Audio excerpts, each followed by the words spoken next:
आदिवासींची जमीन आणि संपत्ती त्यांची लुबाडणूक करून त्यांचा गैरफायदा घेऊन त्यांच्याकडून ती काढून घेता येऊ नये यासाठी राज्यामध्ये कायदा आहे।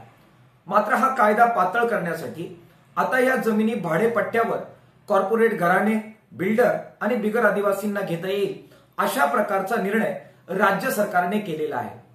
आदिवासींना त्यांच्या संपत्तीचं रक्षण करता यावं यासाठी करण्यात आलेला जो कायदा आहे, दिलेलं जे संरक्षण आहे ते पातळ करणारा हे पाऊल आहे।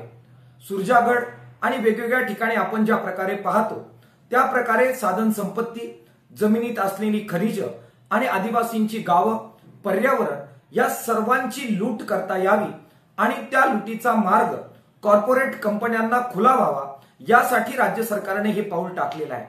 किसान सभा आणि मार्क्सवादी कम्युनिस्ट पक्षाच्या वतीने सरकारच्या या निर्णयाचा आम्ही तीव्र धिक्कार करत आहोत।